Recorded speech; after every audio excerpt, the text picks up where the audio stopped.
Vamos então ouvir o Dr. Montserrat. Bom dia. É muito bom estar aqui, então, para apresentar para vocês o desenvolvimento de uma das redes de nanotoxicologia, que foi um edital que surgiu no fim de 2011, foi na primeira vez no Brasil que se abriu espaço a projetos em rede específicos para avaliar aspectos nanotoxicológicos, y una de estas redes coordinada por mí.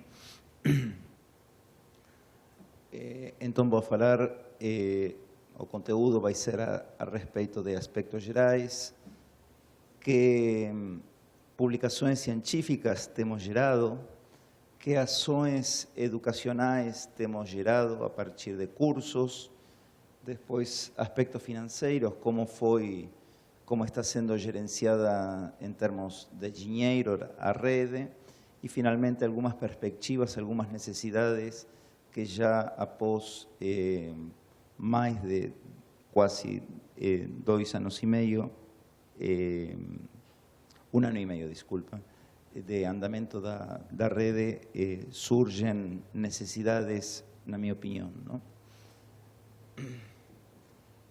Em aspectos gerais,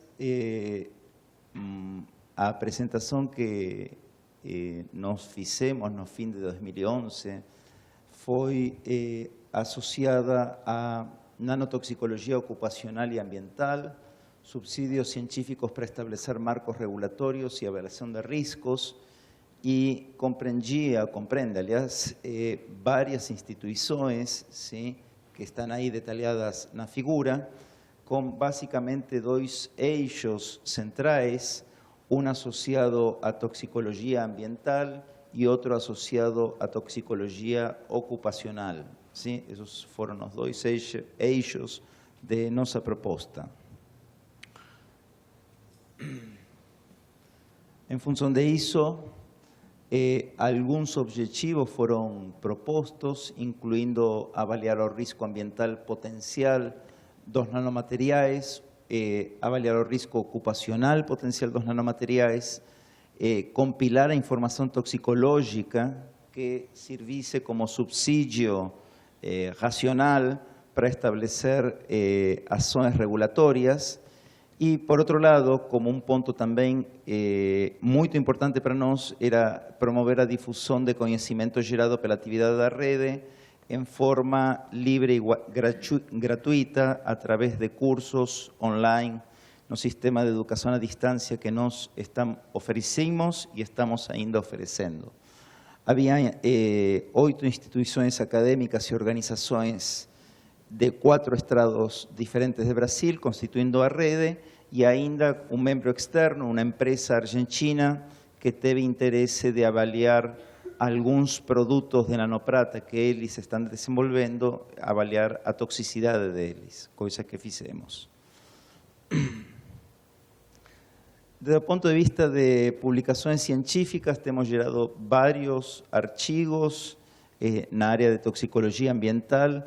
Aqui estou colocando para vocês as instituições que se vincularam na geração deste artigo. No caso, foi um artigo que visava avaliar os nanomateriais como facilitadores do ingresso de outros compostos tóxicos, neste caso em células de zebrafish, um peixe muito utilizado em toxicologia aquática. Nós temos culturas celulares deste peixe e possibilitamos, então, em uma interação entre a FURG e a Universidade de Santa Maria, promover este tipo de estudo. Como vocês podem ver à esquerda, a incorporação de arsênio foi mais conspícua quando as células eram coexpostas com fulereno, o que estão aí as bolinhas lá em cima. Ou seja, de alguma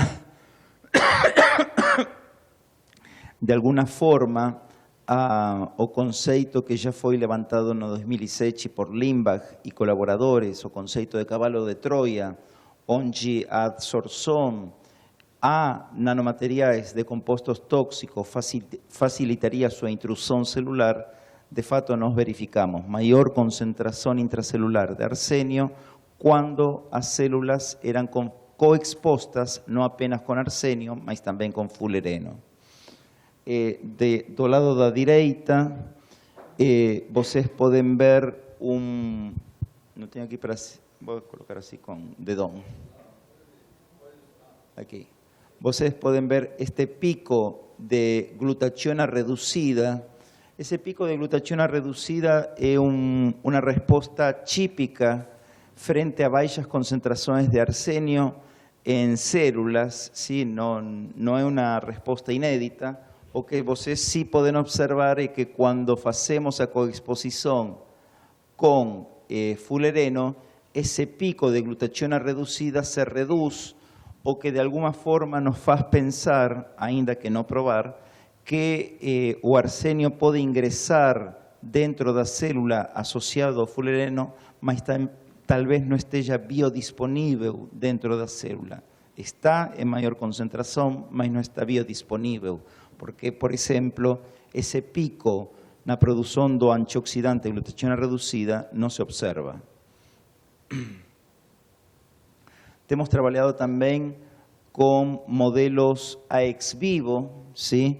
En este caso una parceria entre a UFMG e a FURGI, onde basicamente o que nós fazemos é extrair as brânquias de um peixe, neste caso carpa, Cyprinoscarpio. Esas branquias son manchidas en solución fisiológica y entonces después algunas de ellas son manchidas no escuro y otras expuestas a radiación UVA, levando en cuenta a fotoexcitación de que algunos nanomateriales como fulereno se sabe que poseen. Entonces, nuestro objetivo en ese caso era avaliar se a toxicidade do fulereno era modulada frente a uma radiação UV no caso. Então, como vocês podem observar aqui, isto é uma medida de dano oxidativo lipídico, ou seja, é um dano oxidativo nas membranas lipídicas das brânquias. Vocês podem observar o aumento. ¿No tenéis una canetinha por ahí que de pronto fica mais?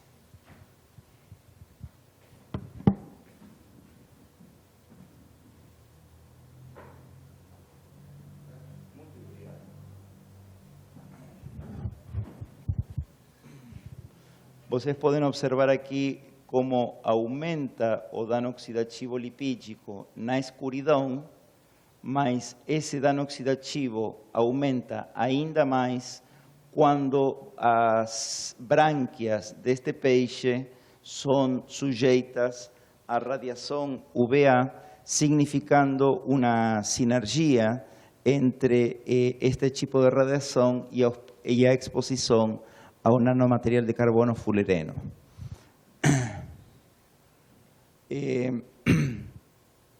Muitas vezes temos feito trabalhos in vitro, porque a preparação das suspensões de fulereno ou de nanotubos é um processo complexo.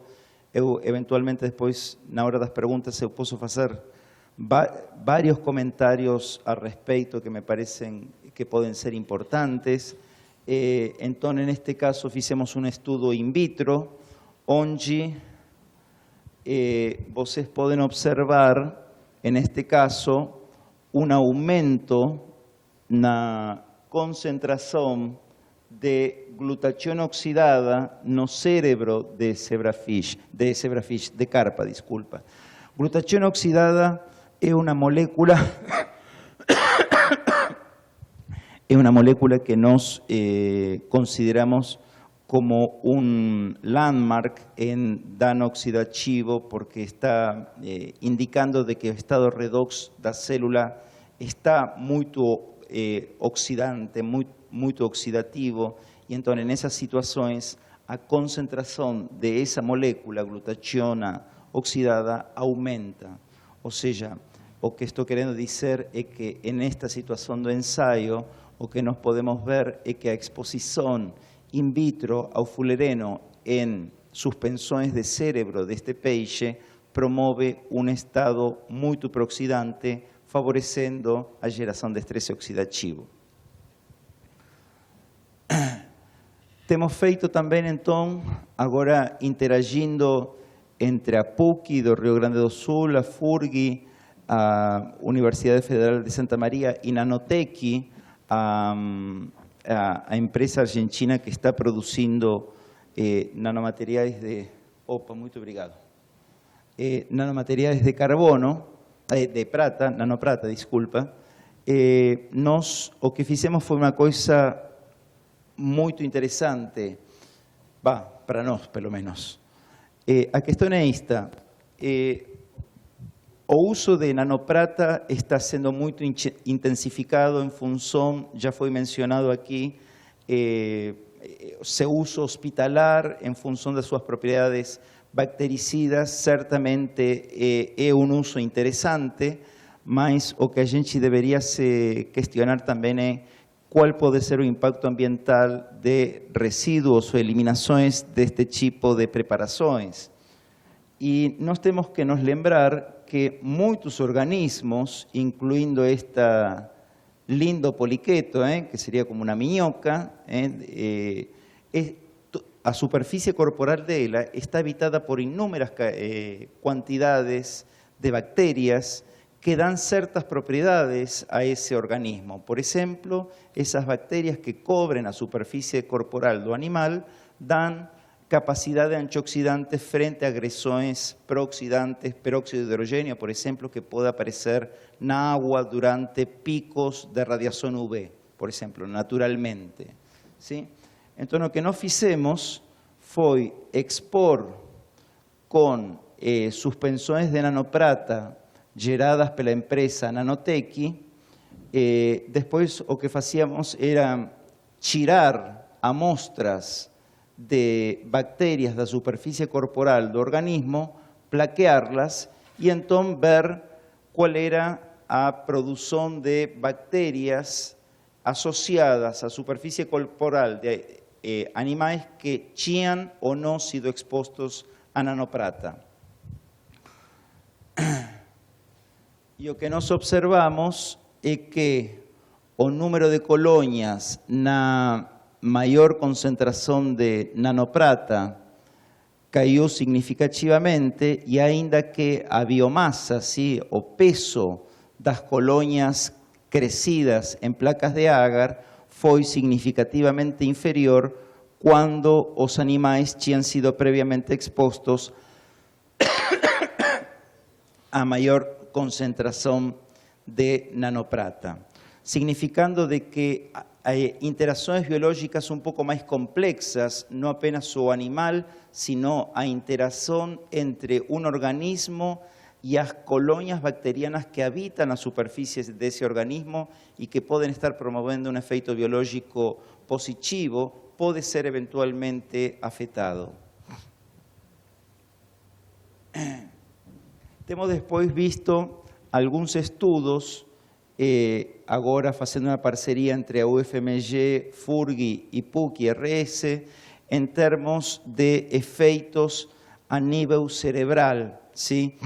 Toda vez que a questão de se nanomateriais passam ou não passam a barreira hematoencefálica é uma coisa bastante controversial, e então trabalhamos com zebrafish. O zebrafish é um organismo que poderia ser considerado o gato dos animais aquáticos. Seu genoma está totalmente desvendado, então a informação genética que nós temos e a possibilidade de analisar a expressão de genes, de qualquer gene que seja de nosso interesse, é possível, ¿sí? Então, fizemos, neste caso, uma administração sistêmica por injeção, utilizando nanomateriais como nanotubos de carbonos de paredes simples, y aquí lo que ustedes observan son fullerenos funcionalizados con grupos hidroxilas, ¿sí? Compostos que son muito mais solúveis. Bom, obtivemos varios resultados. Un deles está asociado à expressão da subunidade catalítica e da subunidade modulatória de uma enzima que é limitante na síntese de glutationa reducida. O que nós observamos neste caso é que o fulerol, una molécula que a principio tendría propiedades antioxidantes en función dos grupos hidroxilas que funcionalizan ao fulereno, de fato aumentaron a expresión tanto da subunidade regulatoria quanto da subunidade catalítica cuando comparado con o correspondente controle, significando que en este caso, o nanomaterial está promoviendo una respuesta antioxidante, no una respuesta prooxidante. A principio, eso no sería una respuesta deleteria. Hemos trabajado también con aspectos asociados a efectos benéficos de nanomateriales o potencialmente benéficos de nanomateriales. En este caso, promoviendo a utilización de nanocápsulas contendo antioxidantes como ácido lipoico, y en ese caso nos incorporamos por inyección en peixes como carpas y Pyrinuscarpia, y entonces vemos cuáles son los efeitos, ¿sí? Aquí ustedes pueden observar, aquí está a caracterización das nanocápsulas que nos utilizamos. O experimento en este caso estaba constituido de dos partes. En un caso ofrecíamos ácido lipoico libre, o sea, no nanoencapsulado, y por otro lado ofrecíamos ácido lipoico nanoencapsulado, y ainda, como grupo controle, ofrecíamos nanocápsulas vacías, sin ácido lipoico, apenas para ver os componentes da nanocápsula si podía estar promoviendo algún efecto bioquímico en nuestro organismo. O que ustedes pueden observar aquí es que a concentración de glutationa en músculo, glutationa es un antioxidante extremadamente importante en las células, ¿sí? Entonces, cualquier factor que module a concentración de este tipo de antioxidantes, en el sentido de aumentarlo, podemos considerarlo como una respuesta antioxidante positiva. Y ustedes pueden observar que los organismos inyectados con nanocápsulas contendo ácido lipoico, de fato, tuvieron un aumento significativo en la concentración de este antioxidante en músculo, o que también es una cosa interesante si pensamos que el músculo es o que nos, seres humanos, consumimos dos peixes. Cuando avaliamos o fígado, podemos ver que no hubo un efecto cuando fue administrado o ácido lipoico libre, en tanto que a respuesta fue aumentada cuando administrado ácido lipoico nanoencapsulado, en cuanto que o controle, lembren, constituido apenas por cápsulas vacías, tuvo un efecto intermediario, ¿sí? No entanto, as nanocápsulas vacías parecen tener un efecto, y ese efecto a veces puede ser también negativo. Por ejemplo, observen aquí no cérebro, as nanocápsulas reducen tanto, independientemente si la nanocápsula esté vacía o esté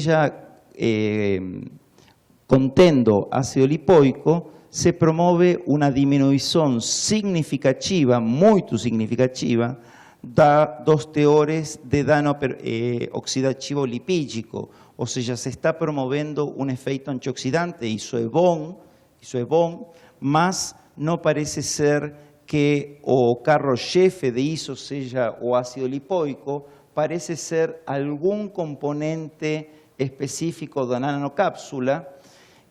Muito obrigado. Estou precisando.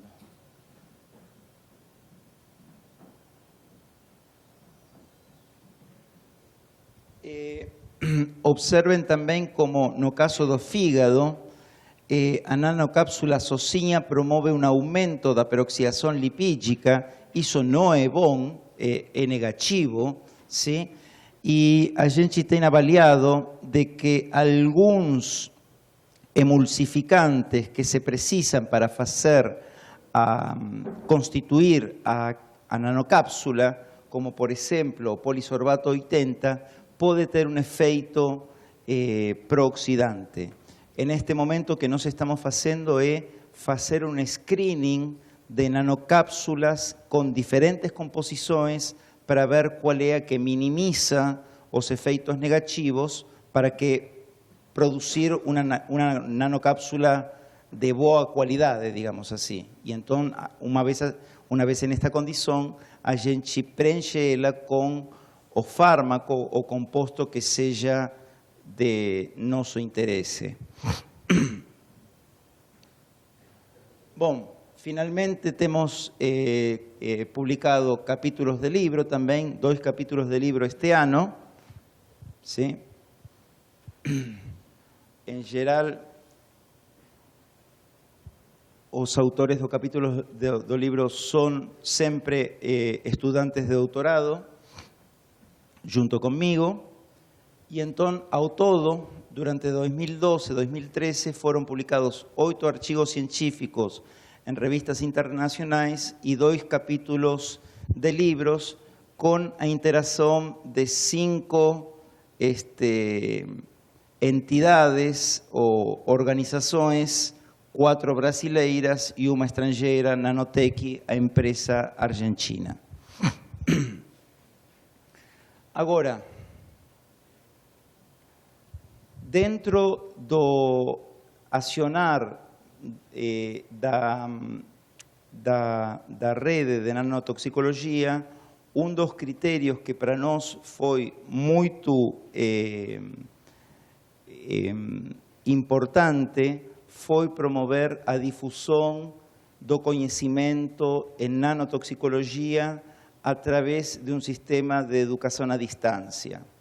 Então, na FURG, existe a Secretaria de Educação à Distância, o SEAD, e então criamos um curso específico para nanotoxicologia, ¿sí? Com vários professores da rede, e o conteúdo programático sempre tivemos o interesse de dar um conhecimento básico de aspectos que nós consideramos fundamentais no entendimento dos efeitos toxicológicos induzidos por nanomateriais.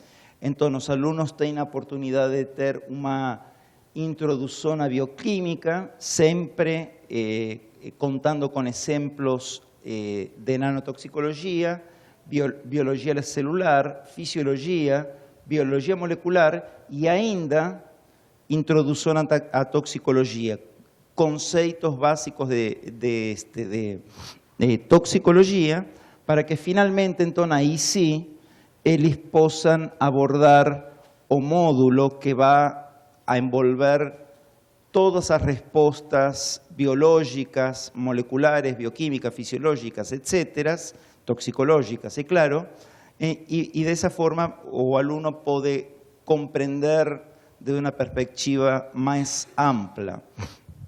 O curso ainda tem a oportunidade de realizar um trabalho final sobre alguns dos assuntos abordados no curso. Neste momento temos finalizado 2 cursos, ¿sí? A gente oferece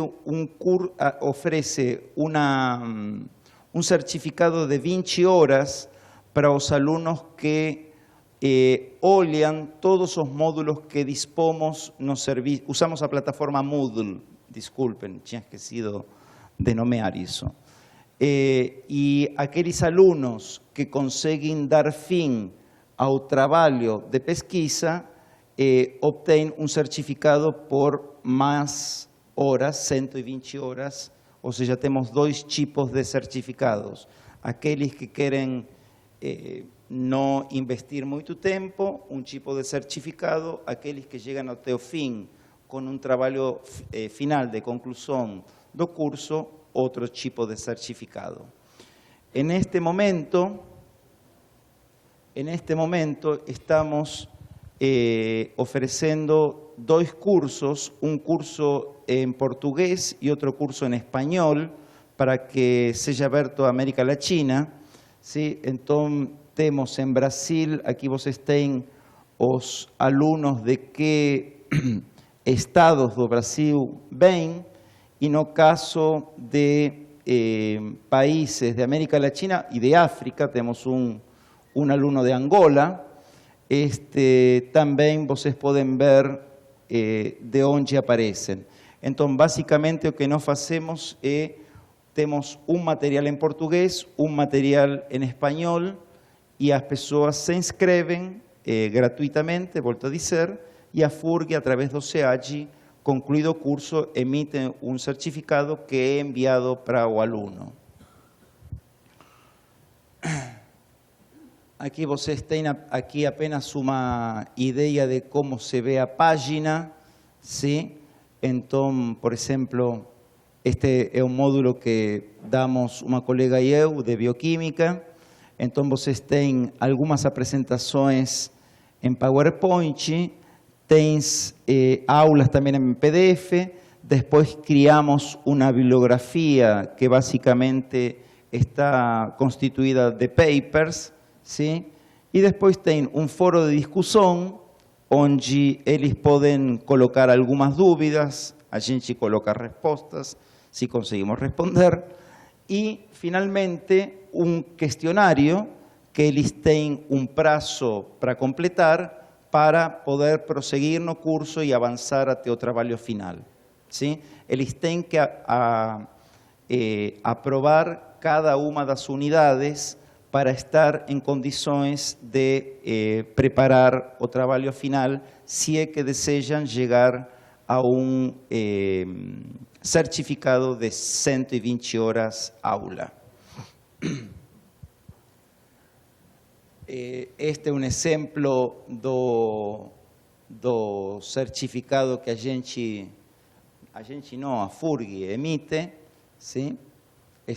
Observem que, na verdade, está constituída por o INST de nanomateriais de carbono, porque originalmente a gente começou a oferecer cursos com conteúdos gerais de nanotecnologias, onde a nanotoxicologia era apenas um conteúdo, e depois, então, fizemos um curso específico, agora, digamos assim, filho do INST de nanomateriais de carbono, que seria específico de nanotoxicologia. Aqui vocês têm apenas um exemplo de que tipo de trabalhos são gerados pelos alunos, ¿sí? Apenas como para que vocês tenham ideia de que tipo de atividade eles desenvolvem. Nos aspectos financeiros, não dá para enxergar bem, bom, mas tudo bem. A gente, quando foi aprovado o projeto, teve um corte de mais ou menos um 30%, então a gente teve que restabelecer ou readequar a matriz orçamentária. Estes são os valores finais que foram aprovados pelo CNPq. A partir disso, bom, não está para enxergar nada, mas no dia 12 de abril de 2012, o que a gente fez foi promover coordenadores ou representantes, melhor dito, de cada uma das instituições ou entidades que formavam parte da rede para proceder a discutir como se readequava a matriz orçamentária aprovada pelo CNPq, no material de consumo este foi o total, e então cada entidade teve uma certa quantidade, uma cota aprovada para consumo, no caso. Bom, aqui não dá para enxergar muito bem, mas temos material de capital. O material de capital não foi tocado.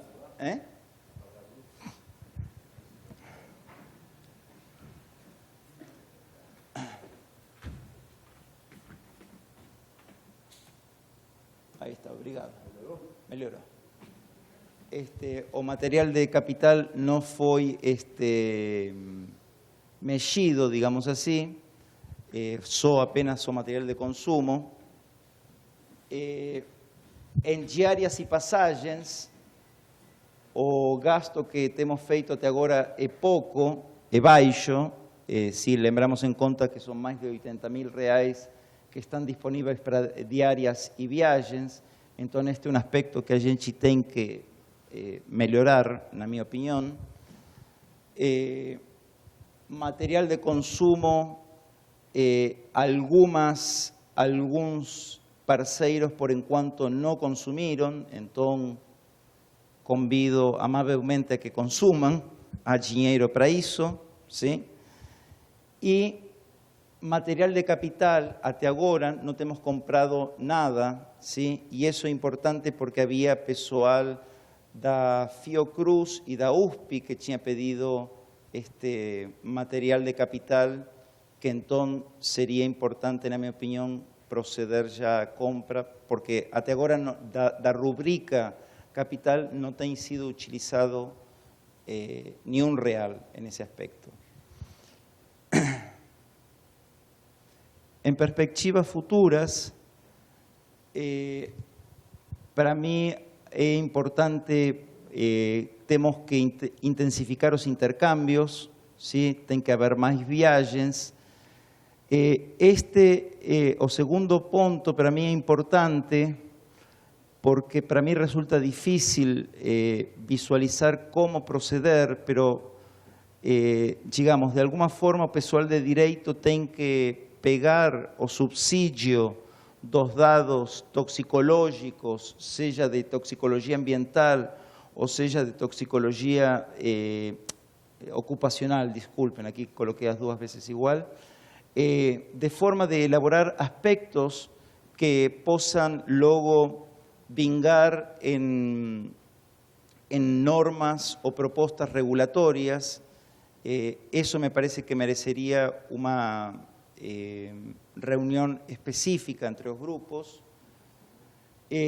O tercer ponto é a elaboración de un libro manual con os tópicos abordados nos cursos online. Eso pode ser una forma de dar un punto final aos cursos a distancia que estamos gerando, que también puede ser un material didáctico de interés. Y o último punto, ¿sí? Sería, eso ya fue falado con os coordenadores das outras redes de nanotoxicología, fazer un grande encontro entre todas as redes, ¿sí? Para discutir sobre todo aspectos asociados a cómo integrar dentro de normativas y marcos regulatorios dados que ya fueron obtidos en términos toxicológicos.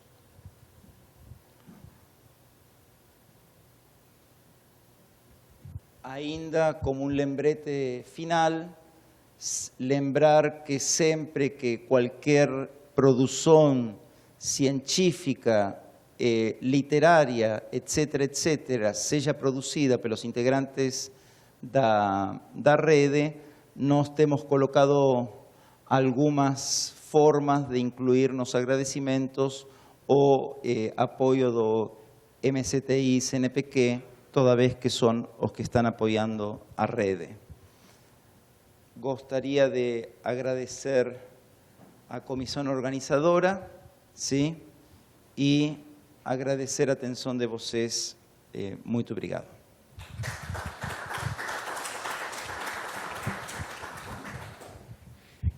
Ok, a Sônia.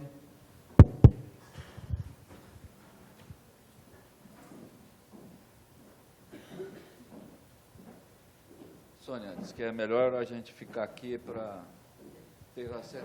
Você fica aqui. Mas quem tem que ser filmado é o professor. Professor Monserrat, obrigado pela sua palestra. Pelos seus dados, de fato, em 1 ano e meio, a sua equipe em rede apresentou resultados expressivos, uma boa inserção em periódicos internacionais, né? E, a menos que eu não tenha entendido muito bem, porque eu sou economista, então eu não entendo de bioquímica. Mas, pelos dados apresentados, foi revelado, foi identificado a toxicidade, né? Especialmente dos fulerenos. Eu teria 2 perguntas. A princípio, em relação aos cursos à distância. Essa participação nos cursos à distância é pago? É gratuito? É pago. É gratuito. Tá, então ele vai continuar ou não? Vai continuar. Sim, não, exatamente, porque eu vi que tem 2 inscritos no Espírito Santo e o Espírito Santo é um dos primeiros estados a constituir uma rede de ensino à distância. A outra é como a preocupação ali da rede é a questão do ambiente de trabalho, etc., como que estaria se dando a inter-relação com os outros membros da rede, né, em termos de chegar chegar nos ambientes de trabalho e até mesmo, talvez, a participação desse pessoal, trabalhadores e tal, nesses cursos sobre a toxicologia, né? Então, essa seria basicamente as minhas perguntas. Teria uma terceira, mas no momento eu esqueci. Mas eu agradeço. Tem tempo para você lembrar depois. Bom, o pessoal da USP e da Fiocruz estão trabalhando com a avaliação da eficiência dos EPI com nanomateriais. Ou seja, esse é um tema de pesquisa específico associado a questão ocupacional, ¿sí? Em termos de conhecimento que a gente está passando para entidades como Fundacentro, a gente já começou, teve um pessoal de Fundacentro Porto Alegre que já nos começou a visitar no laboratório para abordar especificamente a questão do termo de segurança nos laboratórios que utilizam nanomateriais. Ou seja, que isso, temos feito atividades nesse aspecto. Da toxicidade dos nanomateriais como fulereno, en este momento enfrentamos um problema que para mim é crucial, que é o seguinte: tem se discutido muito sobre que tipo de solventes devem ser utilizados para fazer os testes, os ensaios toxicológicos, ¿sí? Se a gente vai com uma perspectiva histórica, inicialmente o fulereno era suspendido em uma molécula orgânica que se chama THF, tetrahidrofuran, que depois demonstrou ser muito tóxica e que parte da toxicidade do fulereno não era devido ao fulereno, mas era devido ao THF. Então, a partir de aí, começou a haver todo um tema de pesquisa sobre que tipo de solventes você pode usar para não interagir com a toxicidade dos fulerenos, nanotubos, grafenos, etc., etc., etc. Todos os materiais de carbono que, per se, têm, evidentemente, uma solubilidade em água baixíssima. Bom, e isso existen protocolos, a gente utiliza um protocolo bom, digamos, en ese sentido, mas existe un dado que para mí es fundamental. ¿Cómo es procesado o fulereno en las fábricas? ¿Qué solventes son utilizados? Yo no sé, simplesmente no sé. O sea, ¿cómo es liberado eso eventualmente ao medio ambiente? ¿Con qué solvente? No sé. Si vocês tentan entrar en sitios de fábricas, a Toyota, por ejemplo, utiliza nos carros fulereno, você não vai encontrar informação dos solventes que usam no processo industrial. E essa informação para mim é importante porque... Sí, sí, claro, exactamente, claro. Pero digo, ¿qué avaliación toxicológica podemos hacer si no estamos siendo realistas en términos de la producción de esos nanomateriales? Y es,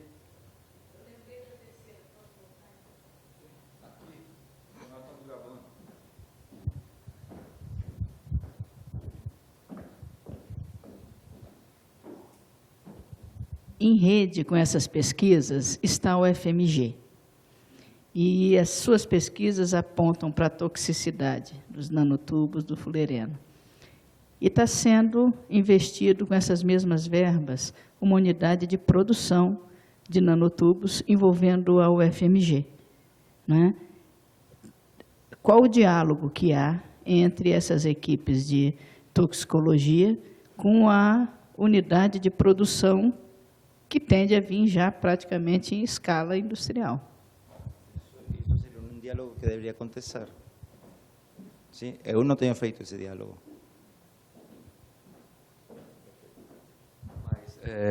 Sobre o que você estava falando, da questão dos como é que é? Não é detergente? Solventes. Não é? Então, é possível, no processo de produção dos fulerenos, utilizar diferentes tipos de solventes. Eu não sei, mas eu gostaria de saber. Sim, mas quando você analisa os fulerenos, você não tem como identificar que solvente foi utilizado. Na verdade, quando a gente faz um experimento com fulereno, nós utilizamos uma suspensão aquosa para tirar qualquer efeito de toxicidade que não seja devido ao fulereno. Ou seja, desde o ponto de vista toxicológico, acredito eu que nossos ensaios são fiáveis, mas o que eu me estou questionando é se são realistas.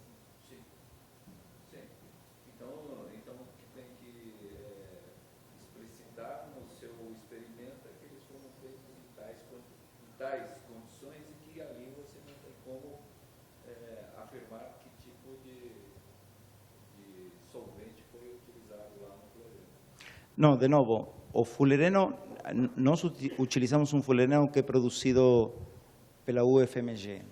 Ese fulereno nós colocamos en dispersión en agua miliqué, ou seja, una agua pura, etcétera, etcétera. Se forma una suspensión y esa suspensión es avaliada toxicológicamente. Bom, desde o ponto de vista de procedimento, isso é correto, toda vez que a agua no va a interferir na toxicidade, como sí podría interferir un solvente que se usaba antes como THF. Agora, o ensayo toxicológico que nós estamos fazendo, não sei se é realista da condição de produção. Eu gostaria de fazer o ensaio com os mesmos solventes que se utilizam na produção. Mas não tem acesso às informações? Pois é. Então, esse é um problema que fica registrado. A segunda questão, eu não pude observar ali nas questões financeiras, né, e por isso pergunto, há recursos para a produção de um curso? O curso online que a gente oferece tem verba destinada para ele. Tem verba destinada para ele. Então, a gente poderia pensar num curso sobre, por exemplo, as questões relativas à tecnologia e sociedade. Sim? Tá. Steve.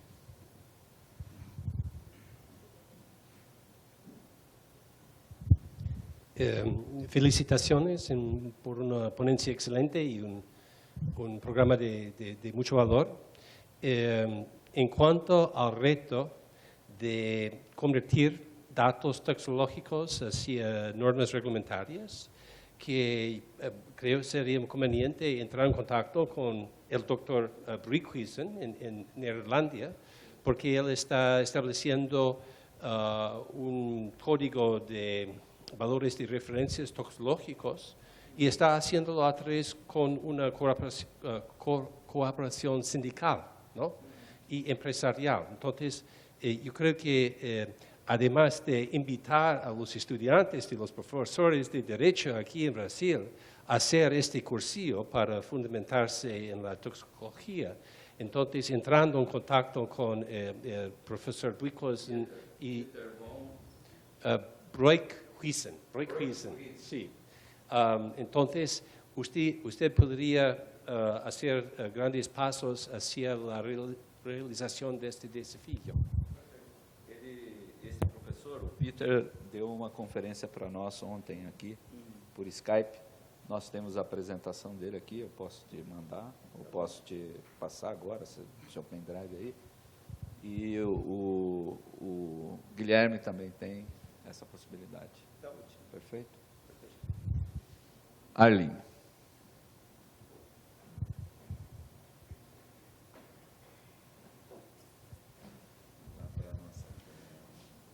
Primeiro eu quero até lavar um pouco de roupa suja. É a primeira vez que eu encontro pessoalmente o coordenador da rede, né? Eu sou a Arline, da Fundacentro, a gente já se comunicou por e-mail, mas pessoalmente a gente não teve ainda a oportunidade de estar presente. Nós estamos em grande falta, eu acho, com a nossa participação na rede, até por uma série de circunstâncias institucionais. A nossa integração na rede foi muito rápida, né? Nós tínhamos 15 dias para decidir entramos ou não entramos, o que a gente faz na rede, o que a gente não faz, e acabamos entrando só em 2 nomes, né? A Grícia e eu, que estamos como participantes da rede. Então, nós, esse ano, praticamente, não tivemos tempo de sentar e estruturar a nossa participação de forma mais efetiva. Então, uma coisa que eu queria perguntar, inclusive como coordenador, como é que nós podemos fazer a integração de novos nomes da Fundacentro na rede.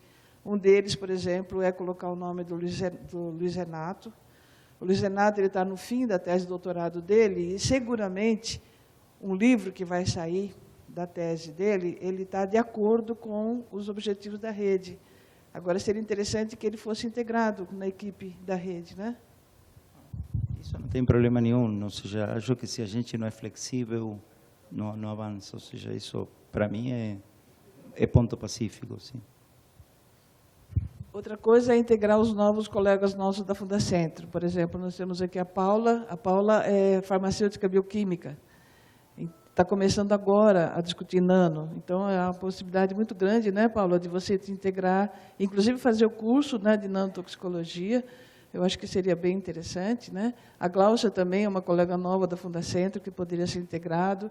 O Alexandre também está aí e também, quer dizer, nós temos uma quantidade mais significativa esse último ano de pessoas que se integraram na Fundacentro, são principalmente os últimos concursados, e a gente seria bem interessante a gente poder fazer uma reunião mesmo e discutir mais profundamente como nós podemos fazer isso, né? A nossa parte, que é a questão ocupacional, queria mostrar uma das dificuldades que nós temos, inclusive fazer, independente da rede, de conhecer a situação da exposição ocupacional dos trabalhadores com a nanotecnologia. A gente tem muita dificuldade de conseguir acesso às empresas também, né? Hoje nós estamos começando a discutir a questão da nanotecnologia no setor metalúrgico, por exemplo, que vai ser o tema das nossas próximas histórias em quadrinho, e é muito difícil, né, Luizinho? O Luizinho é do setor metalúrgico, é muito difícil conseguir empresas que a gente tem certeza que trabalham com nanotecnologia, porque a informação que a gente tem através dos trabalhadores, a maioria não tem essa informação, começam a usar, a gente sabe pelos produtos que a empresa produz, que aquilo deve ser nanotecnologia, só que a informação não chega, né? Então, é muito difícil.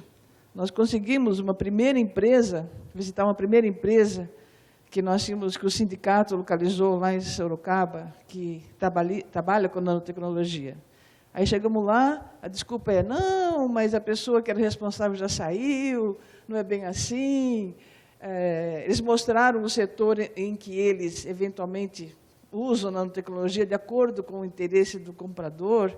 É uma empresa que fazia produtos da linha branca, porta de geladeira, maçaneta de geladeira, aqueles chapinhas para alisar cabelo, e eles disseram que poderiam usar a nanotecnologia nessas chapinhas. A hora que a gente se... Bom, tudo bem, então é isso que vocês fazem? Tá bom, então dá para você passar as fichas de segurança do produto? Tá? Não, então, tudo bem. A hora que nós começamos a questionar a questão da saúde do trabalhador, eles não acharam mais a ficha, pararam de usar a nanotecnologia. Quer dizer, mostra a dificuldade que a gente tem, né? Mas seria bem interessante que nós pudéssemos localizar, até para lhe dar informação, para depois fazer os estudos toxicológicos mais casados com a situação real. Bom, primeiro, fazer uma reunião específica para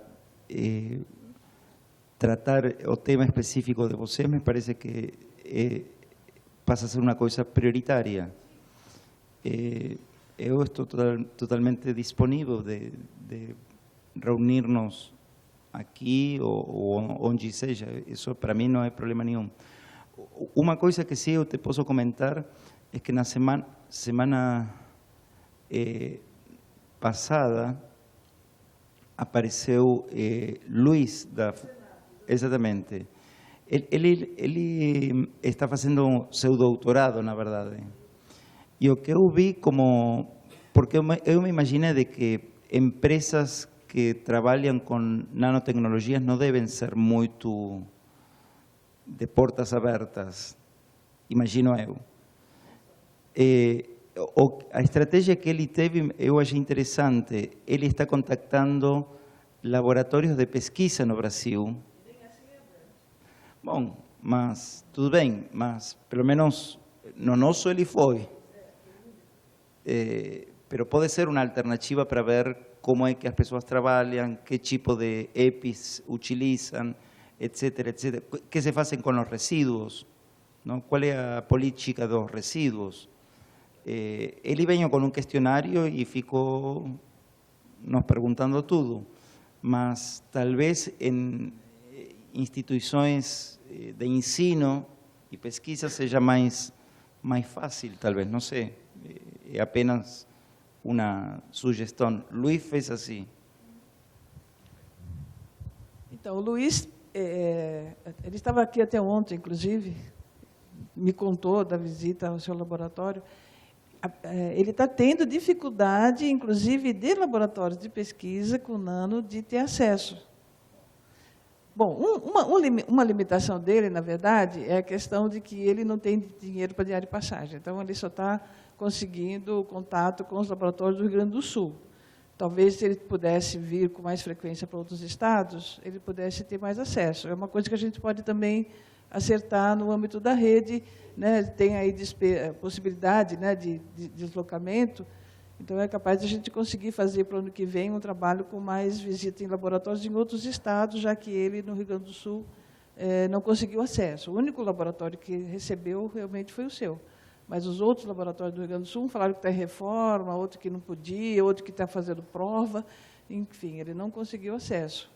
Indústria, então, é muito mais difícil. Mas eu acho que a partir do ano que vem, esse final de ano está muito complicado, mas a partir do ano que vem a gente podia marcar uma reunião com os colegas novos da Fundacentro, com a possibilidade de financiar os colegas de outros estados, né, Alexandre? Que a Gláucia e a Paula são de São Paulo, e tem outros colegas aqui de São Paulo também, e aí a gente faz uma agenda mais produtiva, que até agora, na verdade, a gente foi muito pouco operante na rede. Alexandre.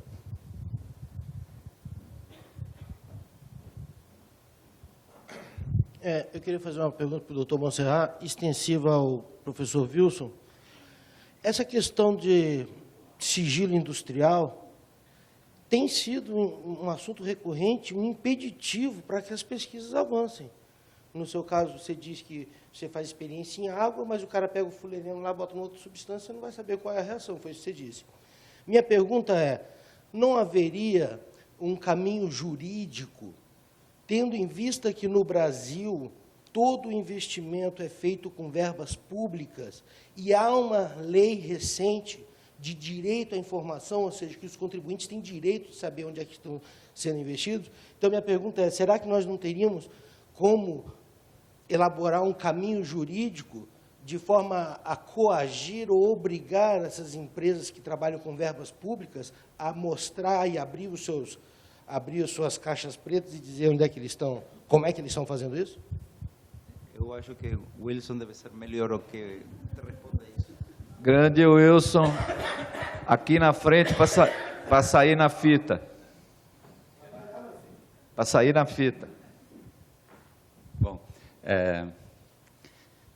a questão relativa a essa pergunta do Alexandre, ela é bem interessante e é uma discussão que tem sido feita, ela parece estar chegando ao Congresso também, sobre a lei de propriedade industrial. Quer dizer, justamente a discussão é essa, qual seria o tempo ótimo para aquele que fez o investimento pudesse recuperar o investimento e para que, a partir daquele momento, aquela informação que é confidencial, porque estaria protegida pela lei, ela poderia ser de acesso público.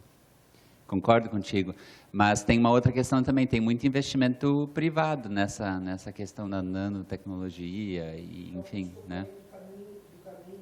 Sim. Sim, de certo modo, sim, mas tem toda essa discussão, qual é o limite do direito à informação e se essa informação que é confidencial porque ela é protegida por um outro direito, por uma outra legislação, se estaria abrangido por essa questão da transparência. Mas, com certeza, é uma discussão, e aí é mais uma interface que a nanotecnologia está promovendo, justamente nesse sentido. E aí é aquela minha questão inicial. Qual é o tempo equilíbrio adequado para que você possa abrir para novos investimentos e também para que você possa disponibilizar o maior número possível de informações?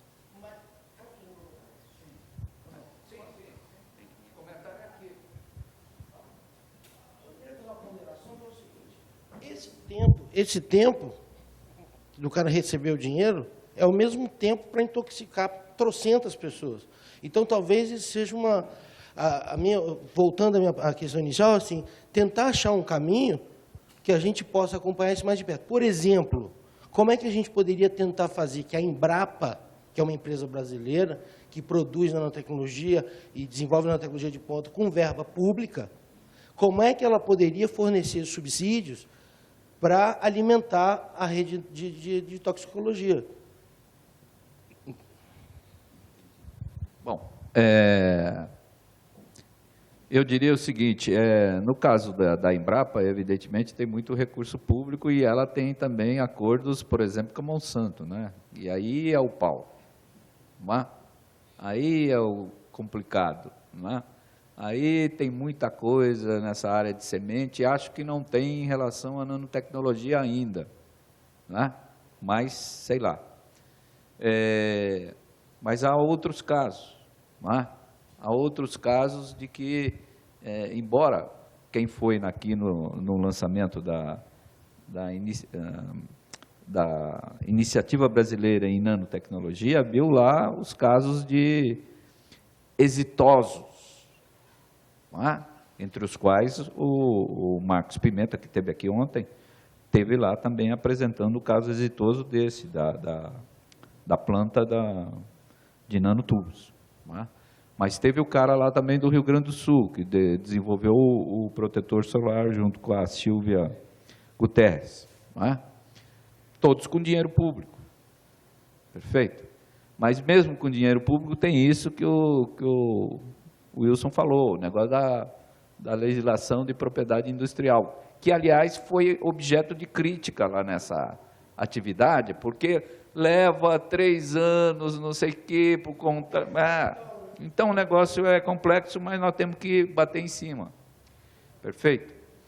Mas eu gostaria de ter mais alguns dados sobre a possibilidade da gente elaborar uma proposta de curso relativo à tecnologia, sociedade e nanotecnologia, em termos de prazo. Quer dizer, a rede vai até É de 4 anos ou é de 4 anos? É renovado. Agora a gente tem que apresentar primeiro Relatório. Sim.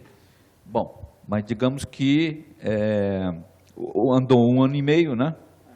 Então, suponho que seja 2 anos, né? E aí nós teríamos coisa de 6 meses ou menos disso para apresentar essa proposta dentro desses 2 anos. Sim, a proposta dentro de um contexto de educação à distância. Sim, de educação à distância com um tema que seria esse, tecnologia, sociedade e nanotecnologia. Perfeito? Um curso de 120 horas, dentro dessa perspectiva. Perfeito? E, evidentemente, que aí, quando eu perguntei se tinha recurso, é porque, para a gente poder encarar isso, tem que ter uma remuneração de algum tipo de tutor. Não é? Os tutores não são remunerados. Não são remunerados, mas o projeto em si é remunerado. Ou seja, o que a gente tem é remuneração para... Sim. Para ele? Ou seja, todos os professores que trabalhamos no curso de nanotoxicologia é ad honorem. Ou seja, ninguém recebe Sim, mas de fora, como é que faz? Também não recebe. Ou seja, ou seja, é uma atividade dentro da rede. Assim como a pessoa que faz uma pesquisa especificamente não vai receber por fazer uma pesquisa, por fazer o curso também não. Nós estamos de fora dessa rede. Bom, Perfeito. Então, a proposta era... porque é o seguinte, quer dizer, eu individualmente, falo por mim. Eu individualmente, enquanto coordenador da Renano-Soma, já trabalho N tempo sem receber nada. Então, evidentemente que eu não vou me propor a ser responsável por um curso em outro canto, em outra rede, pela qual eu tenha que trabalhar mais não sei quanto sem receber nada. Então nós não vamos propor, a não ser que tenha alguma pessoa da rede que possa assumir isso daí. Sônia.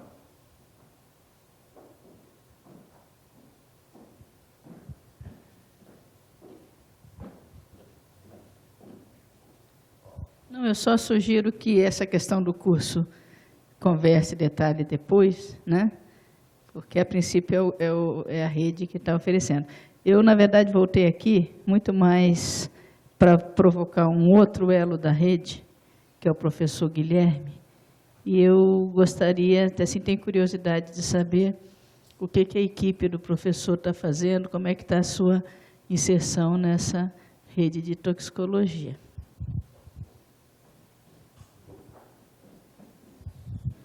Bem, bom dia a todos. Como é que ficou na nossa questão? Na parte da rede, nós ficamos mais com a parte de proteção ao trabalhador. O que nós estamos trabalhando, né? No primeiro momento foi definido quais eram as condições mínimas de equipamentos de segurança para você manusear nanomateriais. E a verba que nós gastamos foi para comprar EPIs especiais para nanotecnologia, e esses EPIs foram distribuídos para o pessoal da rede. Tanto o pessoal da UFMG, quanto o pessoal do Rio Grande do Sul aqui, que necessita de um auxílio para saber qual é o equipamento que eu vou usar para manusear esse fulereno, esse nanotubo. A rede adquiriu esses equipamentos e ficaram com a guarda do Montserrat para cada um que você precisar desse equipamento, você ter acesso a ele. Então, essa foi a primeira questão, né, para garantir segurança mínima para os laboratórios que manuseiam nanomateriais. Porque a primeira coisa que a gente percebeu o pessoal manuseia nanomaterial e não tem conhecimento mínimo da proteção que eles necessitam. Então, a gente fez essa primeiro approach foi esse. O segundo foi definição dos equipamentos a serem adquiridos para fazer o monitoramento ambiental nos laboratórios ou nas empresas que querem ver o que tem de nanomaterial no site de trabalho.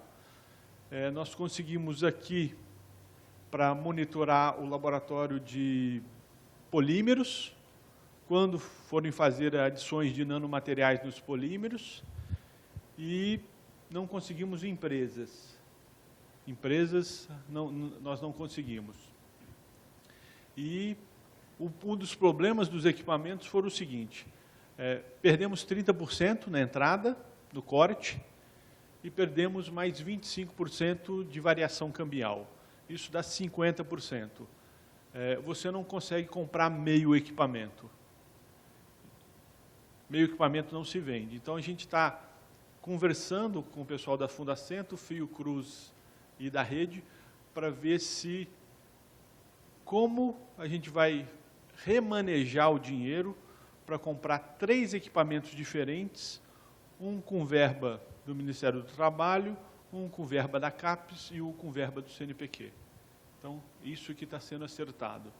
E ainda tem um problema burocrático ainda de como comprar esses equipamentos via Universidade Federal, Universidade do Rio Grande, mas ele vai ficar sob a tutela de outra universidade. Isso é um problema que a gente ainda está conversando para ver como é que vai fazer. Tem um exame também que foi acertado para ser feito na Fiocruz, com alimentação de minhocas californianas para fazer o screen dessas minhocas. O pesquisador que nos ajudava nessa tarefa, né, amigo do William, ele faleceu. Então, a gente ainda está acertando esse tipo de substituição. Então, o Block Box também, não? Bom, tem mais gente, estamos satisfeitos. Se estamos satisfeitos, nós vamos almoçar.